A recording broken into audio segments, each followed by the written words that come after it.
Happy day 27, everyone. And as we come together today, I have a rare free day, in case you can't tell, which I talked the other day about being a control freak. And I used to be very much that way. But today I want to kind of take you on a little journey of kind of how I think now from experiences and how this might be able to help you as well. Who knows? When I was 40 years old, I had a birthday trip planned with my childhood best friend. Her birthday, my birthday are about 3 weeks apart.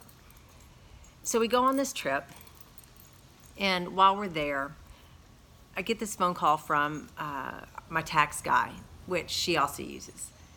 And he was telling me how I needed a second job. I'm like, a second job? Where do you think I have the time for a second job? He goes, okay, a side job. You need a side job. Because ultimately, I'd pretty much maxed out everything I could write off on my taxes, and who likes to overpay the government? Not me. So he started talking about those different sort of multi-level marketing things. Okay, nothing against them. I didn't see myself really doing that. So I get off the phone with him. I tell Laura Lee what he says to me. And she looks at me with just this absolute conviction and confidence that you should be a life coach. I'm like, life coach? I'm going to be completely honest with you. I didn't really know what a life coach did when she said that. And she goes, yeah, you should be a life coach. She was talking about, she's in the medical industry, so she's talking about how they use coaches and what have you. Okay, whatever. It was a moment of conversation. So a few days later, flash forward, and we're at the airport, we're flying out, and I had a voicemail from an old executive I worked with that I hadn't heard from in years. And this voicemail was asking me if I would mentor this general manager in the Dallas Metroplex for the company he was with. And for me, that just sort of put those two things together. I thought, okay, God has an intention behind why Laura Lee has said this and now why I've gotten this message. So I try to listen to that as much as I've always tried to be in control. I try to listen when those messages happen. So I started looking into what it means to be a life coach. And of course, then finding out it's not really a regulated industry, I thought if I'm going to do this, I want to do it the right way. And Google, Microsoft, a lot of these big organizations use coaches. But one of the things they require, typically, at least at that time, were credentials from the International Coach Federation. So I start the journey. It was a long journey, but when I was 40, to get my life coach accreditation. Did it while still working, 50 plus hours a week, have a life, what have you. Through that education process, which went on for years, I found myself developing these sort of critical beliefs and principles, guiding principles, if you will, that came from my learning as a coach. And one of them that rings completely true in my life is everything has a positive intention. So even the worst things that can happen in our lives, there is something positive that can be extracted from it if you are open to receiving it. So without sounding squirrely in that capacity, it has something to do with today. That's why I'm saying it. The other thing that happened during my journey of becoming a coach was I learned that I am not ultimately completely in control all the time. And my desire to have control of everything up to that point in my life was limiting me. It was causing me to miss out on what the even bigger, even better opportunities were that I was supposed to be able to be a part of. So I started to become more quiet, and I started to try to listen and receive what it was I was supposed to be doing. Now, if you're an alpha, if you're a driver, all those wonderful things that say I'm in control, and you've not ever done this, it can be hard to do, right? To just allow yourself to receive what it is that you're supposed to be doing, and trust and believe that because everything has a positive intention, It's taking you where you're supposed to go.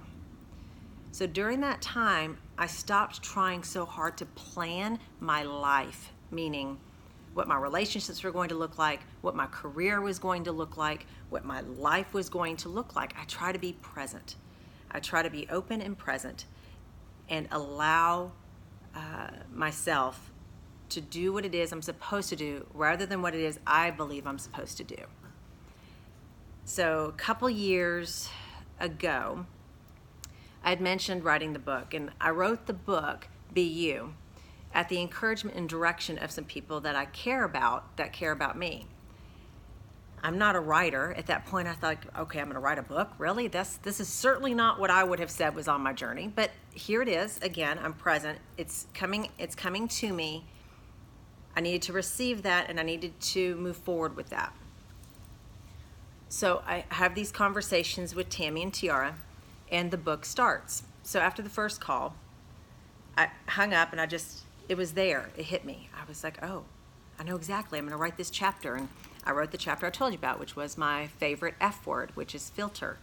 And over the next few months, the entire book of Be You was written.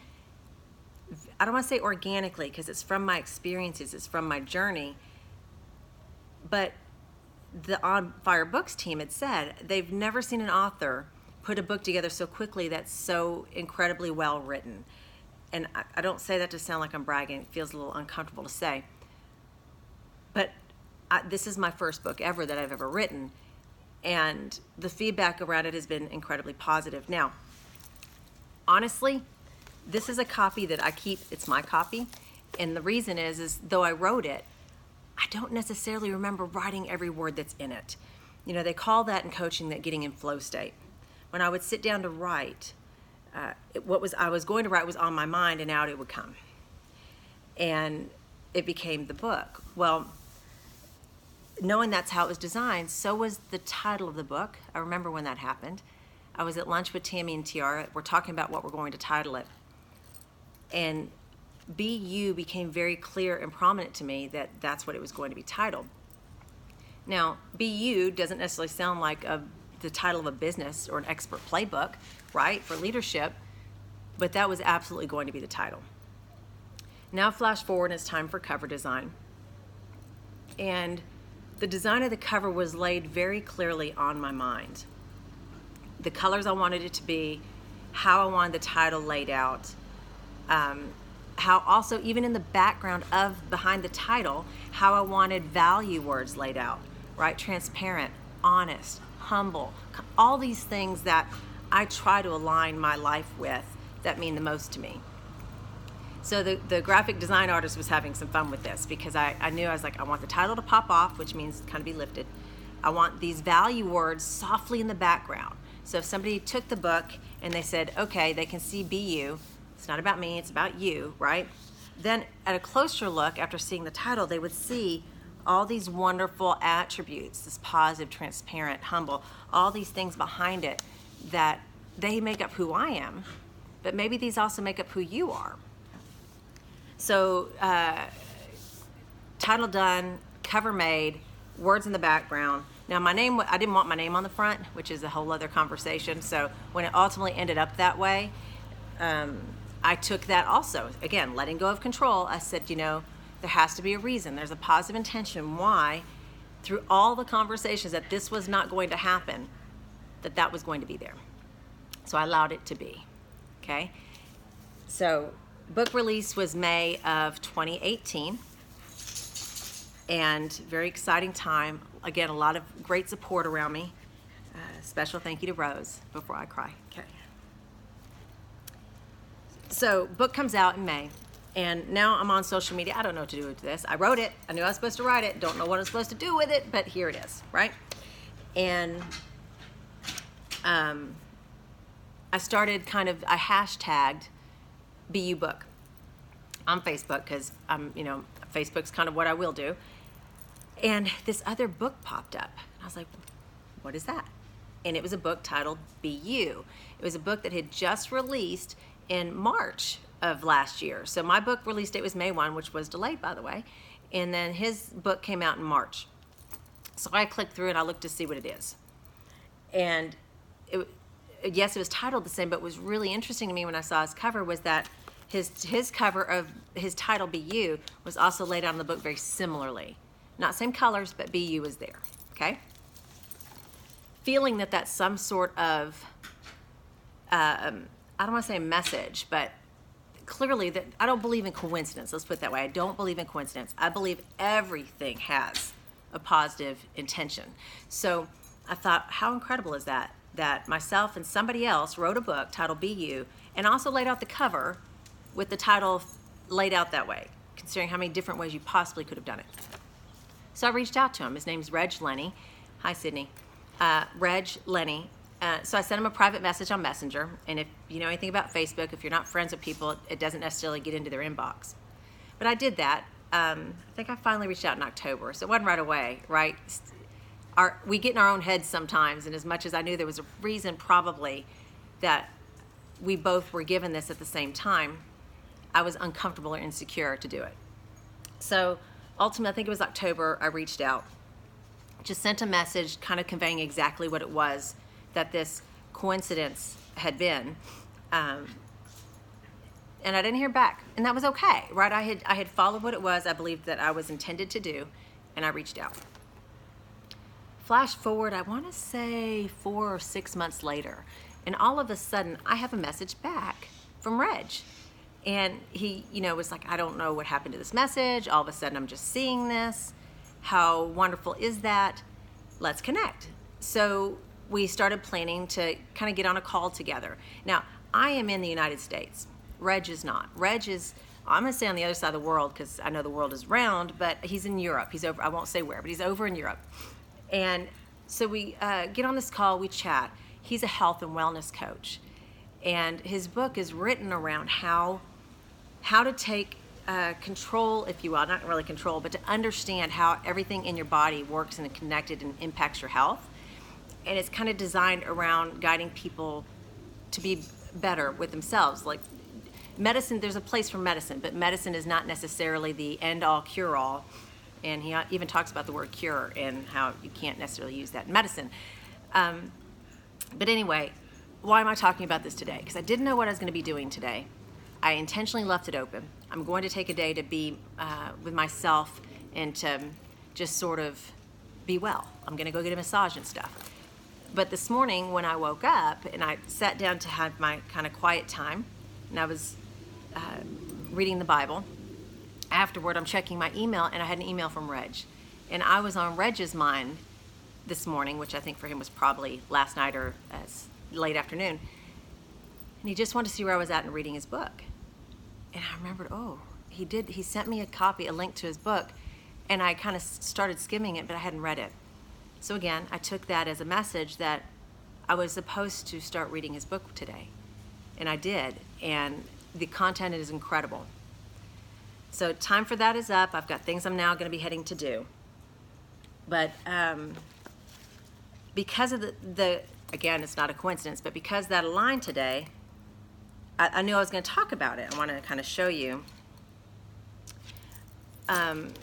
So believe in everything having positive intention. That's the message for today. And boy, this message is twice as long. But see my book cover, right? You can see it's Be You. You see all the words that I had talked about, what have you. Because Reg reached out today to touch base via email, I want to kind of show you his cover. And if you can see that, I'm doing it on my iPad because do you see his Be You? And do you see how he's got words in the background? Let me try not to get the shadow. Here we go. He has words on the background just as I do, like coaching, vitality, things that are really important to him and make up who he is and his journey. So if that kind of gives you goosebumps, I hope it does. Believe in the fact that everything has positive intention. Don't allow yourself to get into mindsets when things happen that are bad and sometimes even critically bad to say, why me? And I know that can be really tough to hear, but truly, if you can try to embrace everything around you and why it occurs, you can live your best life ever. Be it that you're in leadership. I'll wrap this up back to kind of the whole journey, what we're on here. Be it that you're a leader, be it that you're a mother, you're a wife, you're a father, you're a spouse, you're a preacher. live the very best life you can, but also always be open to understand that what happens around you comes with a positive intention. So I know this is off the normal beaten path of messaging. I hope, though, that it means something to you the way that my life changed almost 4 years ago, that there's something to be said for living the life you're supposed to and not the life you believe that you're supposed to. Be open to accept it. So, guys, I appreciate it. Tomorrow we'll get back on track with 3 to 5 minute messages. If you watched this whole message, thank you. And I am so incredibly grateful to be here with you on this journey. Have a great day. It doesn't want to stop. Look at that. I timed it.